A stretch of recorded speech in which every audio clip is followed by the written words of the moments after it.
67세 아버지의 투자 실패담 마이너스 한 번의 선택이 바꾼 인생. 나는 올해 67살, 평생을 성실하게 일하며 한 푼 두 푼 모아온 평범한 가장이다. 누구보다 성실하게 살아왔고 남들처럼 화려한 인생은 아니었지만 노후만큼은 걱정 없이 살 수 있을 거라는 작은 희망은 있었다. 그러나 지금 나는 월세방에서 아내와 함께 배달 일을 하며 하루하루를 버티고 있다.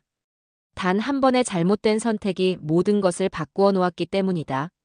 40년간 한 회사에 다니면서 나는 단 한 번도 지각을 한 적이 없었다. 새벽 5시 30분에 일어나 6시 30분 버스를 타고 출근하는 것이 나의 일상이었다.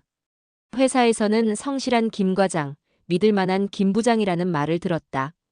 승진이 빠르지는 않았지만 그래도 꾸준히 한 길을 걸어왔다. 아내 순자는 나보다 3살 어리다. 결혼 초기에는 맞벌이를 했지만 큰아이가 태어나면서 육아에 전념했다. 나는 가장으로서 가족을 책임져야 한다는 사명감으로 가득했다. 야근도 마다하지 않았고 주말 근무도 당연하게 여겼다. 그렇게 벌어온 돈으로 25평 아파트를 샀고 두 아이를 대학까지 보냈다.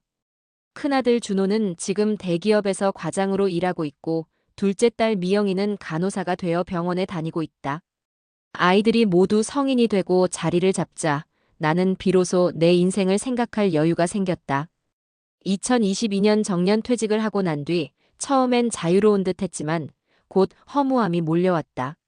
매일 아침 같은 시간에 출근하고 같은 시간에 퇴근하던 습관이 사라지자 할 일이 없었다.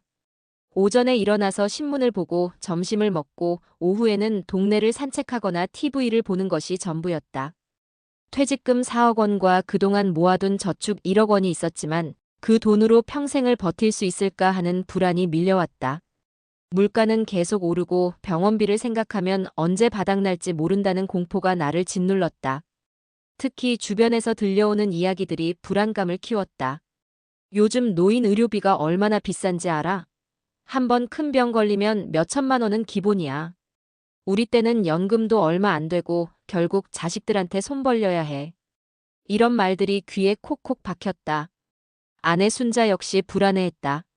여보, 이렇게 앉아서 돈만 쓰다가는 금방 바닥날 거예요. 무슨 수익을 만들어야 하지 않을까요? 그 말이 내 가슴을 깊게 파고들었다. 순자의 말이 맞았다. 가만히 앉아 돈만 까먹을 수는 없었다. 하지만 나는 평생 월급만 받고 살았지. 투자나 사업에 대해서는 문외한이었다. 주식은 도박 같다고 생각했고 부동산도 집 한 채 말고는 경험이 없었다. 그런 나에게 전환점이 된 것은 2022년 여름 TV 뉴스에서 본 한 소식이었다. 삼성전자가 경기도 평택에 100조 원을 투자해 반도체 공장 6개를 건설한다고 발표했습니다. 이로써 평택은 세계 최대 규모의 반도체 클러스터로 거듭나게 됩니다. 100조라는 숫자는 나를 전율케 했다. 삼성이라면 실패할 리가 없다는 확신이 들었다. 평택 고덕 신도시가 곧 대한민국의 새로운 실리콘밸리가 될 것이라는 생각에 가슴이 뛰었다. 그 무렵 고등학교 동창 재수에게서 전화가 왔다. 경호야, 요즘 뭐하고 지내? 나는 평택 상가 투자하느라 바빠 죽겠어. 평택 상가? 몰라. 삼성 들어온다고 난리 났잖아. 나는 벌써 8억짜리 상가 계약했어. 지금이 기회야. 재수는 고등학교 때부터 머리가 좋았다. 대학도 나보다 좋은 곳을 나왔고 사업도 꽤 성공한 편이었다. 그런 재수가 평택에 투자한다니 뭔가 큰 기회가 있는 것 같았다. 경호야, 이런 기회 흔치 않아. 삼성 직원들 수만 명이 몰려올 거야. 임대료만 받아도 연금처럼 나와. 삼성 들어오면 상가값은 오를 수밖에 없어. 지금 안 하면 평생 후회할 거야. 재수의 말은 설득력이 있었다. 그 후로 나는 평택 관련 기사들을 찾아보기 시작했다. 평택 고덕 신도시 삼성 반도체 공장으로 제2의 판교될까? 평택 상가 임대료 폭등 예상, 투자문의 쇄도. 삼성 평택 공장 가동되면 일용직 근로자만 2만 명. 기사를 읽을수록 확신이 들었다. 이건 정말 놓칠 수 없는 기회라는 생각이 들었다. 평생 처음으로 제대로 된 투자를 해보자는 욕심이 생겼다. 하지만 아내는 걱정스러워했다. 여보, 그렇게 큰 돈을 투자했다가 잃으면 어떻게 해요? 우리 평생 모은 돈이에요. 그냥 은행에 넣어두고 이자라도 받으면서 조용히 살면 안 될까요? 순자의 걱정을 이해하지 못하는 건 아니었다. 하지만 이자율 2%로는 물가 상승률도 못 따라간다. 이대로 가다가는 10년 후에는 지금보다 더 궁핍해질 것이 뻔했다. 순자야, 우리가 언제까지 이자 몇 푼으로 살겠어? 삼성인데 망할 리가 있겠소. 이런 기회 놓치면 평생 후회할 거야. 아이들한테 뭔가 물려줄 수도 있고. 결국 나는 평택 고덕신도시로 향했다. 재수와 함께 부동산을 돌아다니며 상가를 구경했다. 신축 상가들이 즐비하게 들어서고 있었고 곳곳에서 공사가 한창이었다. 중개업소마다 완판, 계약 완료 딱지가 붙어 있었다. 보셨죠? 지금 안 하면 정말 늦어요. 가격도 계속 오르고 있어서 다음 달이면 더 비싸집니다. 부동산 중개인의 말에 나는 마음이 급해졌다. 16억 원짜리 상가 2개를 보여줬다. 1층에는 음식점이 들어올 수 있고 2층은 사무실이나 학원으로 쓸 수 있다고 했다. 이 정도면 월 임대료가 300만 원은 받을 수 있어요. 2개 합치면 월 600만 원이니까 연간 7,200만 원입니다. 투자 대비 수익률이 4.5%예요. 계산해보니 은행 이자보다 2배 이상 높았다. 게다가 삼성 공장이 가동되면 상가 가격도 오를 것이고 임대료도 더 받을 수 있을 것 같았다. 내 돈 4억에 대출 12억을 얹어서 16억 원짜리 상가 2개를 계약했다. 대출 심사를 받을 때 은행원이 물었다. 고객님, 임대 수익으로 대출 이자를 감당하실 수 있으신가요? 네, 월 600만 원씩 들어오면 충분히 가능합니다. 그때만 해도 자신만만했다. 계약서에 도장을 찍는 순간 드디어 나도 건물주가 되었다는 생각에 가슴이 뛰었다. 이제 매달 임대료 600만 원이 들어오고 노후가 보장될 것만 같았다. 집으로 돌아와서 순자에게 말했다. 이제 우리도 임대료 받고 사는 사람이 되었소. 매달 600만 원씩 들어오면 여행도 다니고 손자들한테 용돈도 줄 수 있어. 순자는 여전히 불안해했지만 내가 워낙 확신에 차 있으니 더 이상 반대하지 않았다. 상가가 완공되기까지 6개월을 기다렸다. 그 기간 동안 나는 매일 인터넷으로 평택 관련 뉴스를 찾아봤다. 삼성 공장 건설 소식, 고덕 신도시 개발 계획, 교통 인프라 확충 등 모든 것이 순조로워 보였다. 2023년 봄, 드디어 상가가 완공되었다. 처음 현장을 보러 갔을 때의 기분은 지금도 잊을 수 없다. 번듯한 4층 건물이 내 소유라니 꿈 같았다. 하지만 그 꿈은 오래가지 못했다. 상가는 완공되었지만 주변이 텅 비어 있었다. 기사에서 말하던 수만 명의 삼성 직원들은 보이지 않았고 거리는 한산했다. 공사장만 여기저기 있을 뿐 사람 구경하기가 어려웠다. 임차인을 구하려고 온갖 광고를 했다. 인터넷에도 올리고 현장에 임대 현수막도 걸었다. 하지만 연락 한 통 오지 않았다. 한 달, 2달이 지나도 마찬가지였다. 부동산 중개인에게 물어보니 아직 때가 안 됐다며 기다리라고 했다. 삼성 공장이 본격 가동되면 사람들이 몰려올 거예요. 조금만 더 기다려보세요. 하지만 기다리는 동안에도 대출 이자는 매달 나갔다. 월 500만 원씩 빠져나가는 돈을 보며 불안감이 커졌다. 3개월째 되던 어느 날 부동산 중개인이 임대료를 낮춰보자고 제안했다. 지금 시세가 좀 내려갔어요. 월 300만 원이 아니라 200만 원 정도로 해야 들어올 것 같은데요. 200만 원? 처음 계획의 3분의 2 수준이었다. 하지만 공실로 두는 것보다는 낫다고 생각했다. 겨우 치킨집 하나가 들어왔다. 하지만 월세는 150만 원밖에 안 됐다. 나머지 한 곳은 몇 달이 지나도 여전히 비어 있었다. 이때부터 계산이 틀어지기 시작했다. 대출이자 500만 원에서 임대료 150만 원을 빼면 매달 350만 원씩 적자였다. 관리비까지 합치면 400만 원에 가까운 돈이 매달 나갔다. 저축해둔 1억 원으로 버텨봤지만 몇 달 못 갔다. 그 돈마저 다 떨어지자 아들 준호에게 도움을 청했다. 준호야, 아빠가 일시적으로 어려운 상황이야. 몇 개월만 도와줄 수 있겠니? 준호는 매달 100만 원씩 보내줬다. 하지만 그것만으로는 턱없이 부족했다. 그런 상황에서 2023년 말 치명적인 뉴스가 들려왔다. 삼성전자가 평택 PO 공장 건설을 잠정 중단한다고 발표했습니다. 반도체 경기 악화로 투자 계획을 재검토한다고 밝혔습니다. 내가 상가를 산 곳 바로 옆에 들어설 예정이던 공장이었다. 뉴스를 듣는 순간 머리가 하얘졌다. 처음엔 잠시 멈춘 거라 생각했지만 시간이 갈수록 불안감은 커졌다. PO 공장뿐만 아니라 다른 공장들도 건설 일정이 차질을 빚고 있다는 소식이 들려왔다. 상가 주변은 유령 도시처럼 변해갔다. 완공된 상가들 대부분이 비어 있었고 사람들은 찾아보기 어려웠다. 주변 상가들도 하나둘 문을 닫기 시작했다. 치킨집 사장은 장사가 안 된다며 월세를 깎아달라고 했다. 사장님, 하루 매출이 10만 원도 안 나와요. 이렇게 해서는 못 버텨요. 월세를 100만 원으로 깎아주시면 안 될까요? 나는 울며 겨자 먹기로 들어줄 수밖에 없었다. 그래도 100만 원이라도 받는 게 나았다. 하지만 얼마 지나지 않아 치킨집 사장도 버티지 못하고 떠났다. 사장님, 정말 죄송합니다. 더 이상 못 버티겠어요. 그렇게 한쪽 상가는 다시 공실이 되었고 매달 빠져나가는 대출 이자는 더 이상 감당할 수 없을 지경이 되었다. 2024년 들어서자 상황은 더욱 악화됐다. 은행에서는 독촉 전화가 쏟아졌다. 고객님, 대출 연체가 3개월째입니다. 상환 계획을 세우셔야겠습니다. 조금만 더 기다려주세요. 곧 임차인이 들어올 예정이에요. 하지만 그런 말이 통할 리 없었다. 6개월째 연체가 되자 은행 담당자가 직접 찾아왔다. 고객님, 이번 주 안에 정리하지 않으면 경매 절차에 들어갑니다. 다른 방법이 없을까요? 그 말을 들었을 때 온몸이 얼어붙는 기분이었다. 경매라는 단어가 이렇게 무섭게 들릴 줄 몰랐다. 그날 밤 순자와 함께 밤새도록 대화를 나눴다.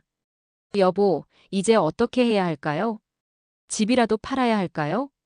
30년간 살아온 집, 아이들이 뛰놀던 추억이 가득한 공간을 팔아야 한다는 현실이 너무나 잔인했다. 하지만 다른 방법은 없었다. 집을 팔아서 대출을 정리하려 했지만 이미 때는 늦었다. 부동산 시장도 침체되어 있었고 집값도 예전만 못했다. 게다가 갑자기 팔려고 하니 제값을 받기 어려웠다. 마침내 법원에서 경매 통지서가 도착했다. 경기도 평택시 고덕신도시 상가 2개 동에 대한 경매를 실시합니다. 감정가 총 14억 원. 감정가는 14억 원이었다. 내가 16억에 산 것보다 2억이 낮았다. 하지만 그나마도 쉽게 팔리지 않았다. 첫 번째 경매는 유찰됐다. 아무도 응찰하지 않았다. 두 번째 경매도 마찬가지였다. 감정가의 80%인 11억 2천만 원으로 내려갔지만 여전히 사려는 사람이 없었다. 세 번째 경매에서야 겨우 낙찰됐다. 낙찰가는 8억 9천7백만 원. 감정가의 64% 수준이었다. 법원에서 경매 결과를 통보받았을 때의 기분은 말로 표현할 수 없었다. 16억에 산 상가가 8억 9천7백만 원에 팔린 것이다. 7억 원 넘게 손실을 본 셈이었다. 법원에서 돌아오는 길, 다리가 후들거렸다. 지하철에서 사람들을 보면서 생각했다. 저들은 나처럼 바보 같은 짓을 하지 않았겠지. 나만 이렇게 멍청한 걸까? 집에 들어서자 순자가 물었다. 얼마에 팔렸어요? 8억 9천이요. 그 말을 듣자 순자는 주저앉아 울음을 터뜨렸다. 우린 이제 어떻게 살아요? 평생 모은 돈이 다 날아갔네요. 나도 덩달아 울었다. 67년을 살면서 그렇게 절망적인 기분을 느껴본 적이 없었다. 경매 대금 8억 9천7백만 원에서 대출 원금과 이자, 연체료를 갚고 나니 손에 남은 건 2억도 안 됐다. 그것마저도 거의 다 떨어져 갔다. 결국 30년간 살았던 집까지 팔아야 했다. 25평 아파트는 4억 5천만 원에 팔렸다. 그 돈으로 나머지 빚을 정리하고 나니 정말 아무것도 남지 않았다. 그렇게 우리는 30년간의 추억이 담긴 집을 떠나 작은 월세방으로 이사했다. 보증금 3천에 월세 60만 원짜리 투룸. 67의 나이에 다시 집을 구하러 다니는 기분은 처참했다. 이사 짐을 싸면서 순자가 중얼거렸다. 이 앨범도 가져가야 하나요? 애들 어릴 때 사진들인데. 그래도 추억이니까 가져가자. 하지만 새 집은 너무 작아서 가져갈 수 있는 것이 많지 않았다. 30년치 추억을 작은 박스 몇 개에 담아야 했다. 새 집에 정착한 후 나는 일자리를 찾기 시작했다. 67세의 나이에 새롭게 취업하기는 어려웠다. 경비, 청소, 배달 정도가 할 수 있는 일이었다. 결국 나는 배달 일을 시작했고 순자는 남의 집 청소를 다니기 시작했다. 여보, 내가 이 나이에 오토바이를 타게 될 줄 몰랐소. 처음 배달 오토바이에 올랐을 때의 기분을 어떻게 설명해야 할까? 무섭기도 하고 서글프기도 하고 한편으로는 이 나이에도 할 수 있는 일이 있다는 게 다행이기도 했다. 하루에 8시간씩 배달을 하면 15만 원 정도를 번다. 순자도 청소일로 하루에 7-8만 원을 번다. 우리 부부가 하루 벌어서 20만 원 남짓, 한 달로 치면 600만 원 정도다. 그 돈에서 월세 60만 원을 내고 생활비로 쓰고 나면 저축할 돈은 거의 없다. 그나마 건강하니까 병원비가 많이 들지 않는 것이 다행이다. 배달을 하다 보면 내가 샀던 상가 앞을 지나칠 때가 있다. 그곳에서 지금은 다른 사람이 작은 카페를 운영하고 있다. 8억 9,700만 원에 낙찰받은 그 사람은 상가를 임대를 주지 않고 직접 사업을 하고 있었다. 카페에 손님이 간혹 보이긴 하지만 그렇게 잘 되는 것 같지는 않다. 아마 그 사람도 힘들 것이다. 그걸 보면서 나는 위안을 삼는다. 나만 잘못 판단한 게 아니었구나. 지금은 하루하루 벌어서 살아간다. 큰 꿈이나 욕심은 없다. 그저 건강하게 일할 수 있고 순자와 함께 있으면 그것으로 만족한다. 가끔 예전 직장 동료들을 만나면 부러운 마음이 든다. 그들은 퇴직금을 안전하게 은행에 넣어두고 연금 받으면서 여유롭게 지내고 있다. 손자들과 여행도 다니고 취미 생활도 한다. 경호야, 요즘 뭐하고 지내? 응, 그냥.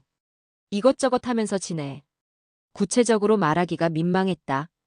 67세에 배달 일을 한다고 말하면 그들이 어떻게 생각할까? 아이들에게는 더욱 미안하다. 준호와 미영이는 아직도 내가 투자에 실패한 이유를 모른다. 그냥 사업을 좀 하다가 잘못됐다고 대충 둘러댔다. 아버지, 너무 무리하지 마세요. 저희가 도울 테니까요. 아이들의 마음은 고맙지만 이미 가정을 꾸린 자식들에게 부담을 주고 싶지 않다. 그들도 집값, 교육비로 힘들 텐데. 요즘 들어 자주 생각한다. 내가 그때 왜 그런 선택을 했을까? 결국 욕심이었다. 조금 더 여유로운 노후를 보내고 싶었고 아이들에게 뭔가 물려주고 싶다는 욕심. 그런데 그 욕심이 오히려 아이들에게 걱정을 끼치게 됐다. 만약 그때 퇴직금 4억 원을 은행에 그냥 넣어뒀다면 지금쯤 이자만으로도 연간 800만 원 정도는 받았을 것이다. 월 70만 원 정도. 풍족하지는 않지만 기본적인 생활은 가능했을 것이다. 하지만 후회해봐야 소용없다. 이미 엎질러진 물이다. 그래도 나는 이 이야기를 많은 사람들에게 전하고 싶다. 특히 나와 같은 처지의 중장년층들에게. 한 번의 잘못된 선택이 평생을 무너뜨릴 수 있다는 것. 남들이 다 좋다고 해도 친구가 추천해도 언론에서 떠들어도 반드시 냉철하게, 신중하게 판단해야 한다는 것. 그리고 무엇보다 욕심을 부리지 말라는 것. 큰 수익을 바라면 큰 위험도 따라온다. 안전한 게 최고다. 내 실패가 누군가에게는 값진 교훈이 되기를 바란다. 나처럼 평생 모은 돈을 하루아침에 날리는 일이 없기를 간절히 바란다. 지금 이 글을 쓰면서도 마음이 아프다. 하지만 이런 아픔을 통해 다른 사람들이 같은 실수를 하지 않기를 바라는 마음으로 쓴다. 순자는 여전히 나를 위로한다. 그래도 우리가 함께 있으니 괜찮아요. 건강하면 뭐든 할 수 있어요. 그런 순자 때문에 오늘도 버틸 수 있다. 비록 67세에 배달 일을 하고 있지만 함께할 사람이 있다는 것만으로도 감사하다. 내일도 오토바이에 올라 배달을 나갈 것이다. 그리고 생각할 것이다. 오늘 하루도 무사히 건강하게 지낼 수 있어서 감사하다고.